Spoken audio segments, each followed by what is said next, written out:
नमस्कार, मैं Ramnik Sharma, additional CGM Rampur आपको ज़मानत के कानूनों के बारे में जानकारी दूँगा। जैसा कि आप लोग जानते ही हैं कि हमारे देश में सबसे बड़ा कानून भारत का संविधान है। आर्टिकल 21 में, अनुच्छेद 21 में राइट टू लाइफ का प्रावधान है, जीवन जीने का अधिकार का प्रावधान किया गया है। जो ये अनुच्छेद 21 है, ये संविधान की आत्मा है। ये मुख्य फंडामेंटल राइट है हमारा।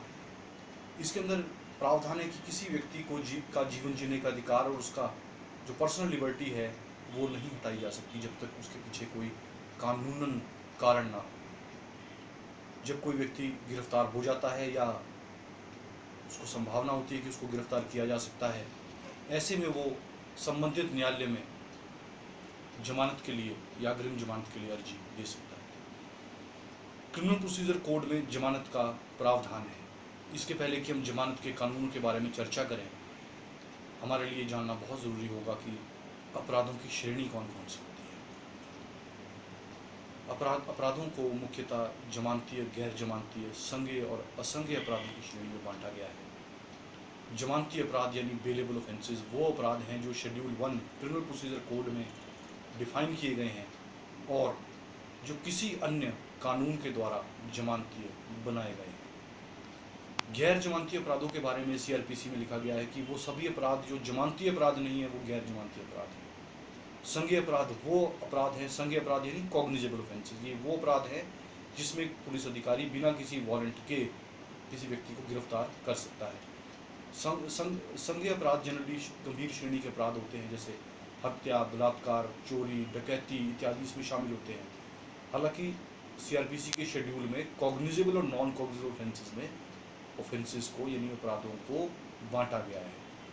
नॉन कॉग्निजेबल ऑफेंसेस यानी कि असंज्ञेय अपराध वो अपराध हैं जो कि गंभीर श्रेणी के नहीं हैं। समाज का पर्टिकुलर एक व्यक्ति ही इससे अफेक्ट होता है या एक परिवार, इससे पूरा समाज अफेक्ट नहीं होता है। जैसे कि किसी ने किसी को घूरा, किसी ने किसी को कोई धमकी दे दी, किसी व्यक्ति ने दूसरी शादी कर ली है, ये सभी असंज्ञेय अपराध हैं। अब आते हैं जमानत के बारे में। जमानती अपराधों में, गैर जमानती अपराधों में जमानत का सीआरपीसी यानी क्रिमिनल प्रोसीजर में कोड में प्रावधान किया गया है। 436 सीआरपीसी बोलती है कि किसी भी व्यक्ति को जमानती अपराध में जमानत का अधिकार है। ये as a matter of right है। अगर कोई व्यक्ति जमानती अपराध में जमानत के लिए अप्लाई करता है और एक श्योरिटी को देना चाहता है यानी जमानत को पेश करता है, तो वो जमानत पे छोड़ दिया जाएगा। ऐसा सीआरपीसी 436 में लिखा गया है। यदि व्यक्ति 7 दिन तक, गिरफ्तारी के 7 दिन तक अपनी जमानत का बंदोबस्त नहीं कर सकता, तो ऐसे में उसको इंडिजेंट पर्सन डिक्लेयर कर दिया जाएगा। 436A एक नया प्रावधान है जिसमें जो बोलता है कि कोई व्यक्ति अगर किसी जमानती अपराध में आधी सजा काट चुका है तो उसको पर्सनल बॉन्ड पर भी छोड़ा जा सकता है। 437 गैर जमानती अपराधों का सेक्शन है। यह मजिस्ट्रेट द्वारा दी जाने वाली बेल का सेक्शन है। 437 बोलता है कि कोई भी व्यक्ति जो गैर जमानती अपराध में पुलिस द्वारा पेश किया गया है या खुद पेश हो जाता है या गिरफ्तार करके लाया जाता है, तो मजिस्ट्रेट उसको जमानत दे सकता है। 437 में जो जमानत है ये as a matter of right नहीं है, ये एक अधिकार नहीं है किसी व्यक्ति का। इसमें जो मजिस्ट्रेट है वो अपराध की श्रेणी, अन्वेषण पूरा हुआ है या नहीं हुआ है, रिकवरी हो गई है, अपराधी किस तरह का है, यानी कि वो पहले भी एक ही तरह के अपराध कर चुका है, जमानत पर है और दोबारा से जमानत के जो कंडीशंस हैं उसको वायलेट करता है। इस तरह की बातों को ध्यान में रखेगा कोर्ट और फिर ये डिसाइड करेगा कि उसको जमानत देनी है या जमानत नहीं देनी है। 438 क्रिमिनल प्रोसीजर कोड में अग्रिम जमानत का प्रावधान है। ये प्री अरेस्ट बेल है, यानी अरेस्ट के पहले की जमानत।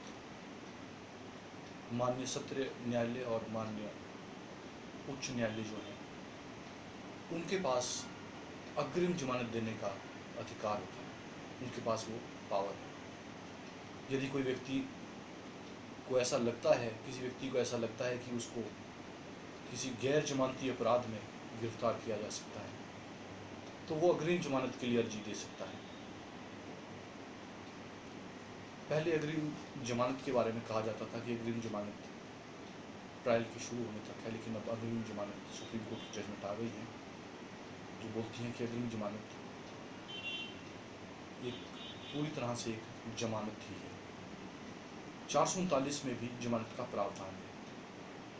ये जो जमानत है ये गिरफ्तार व्यक्ति, एक रेगुलर बेल का प्रावधान है ये गिरफ्तार व्यक्ति के लिए, जो कि वो सत्र न्यायालय में देगा, अर्जी देगा जिसके बारे में, क्योंकि 437 में जो मजिस्ट्रेट की जो पावर है वो थोड़ी लिमिटेड होती है।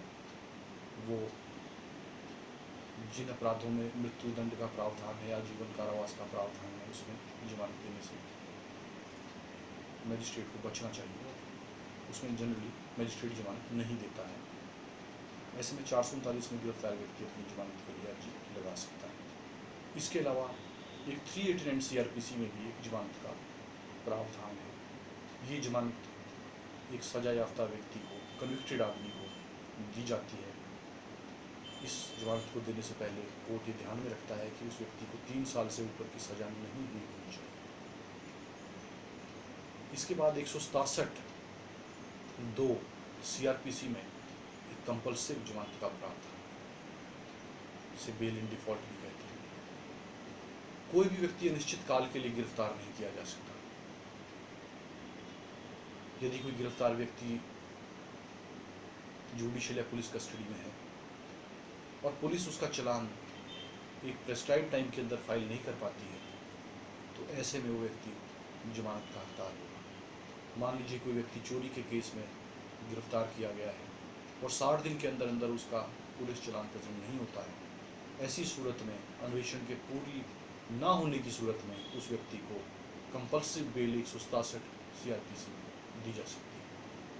ये मैंने आपको जमानत के कानून के बारे में जानकारी दी। धन्यवाद। जय।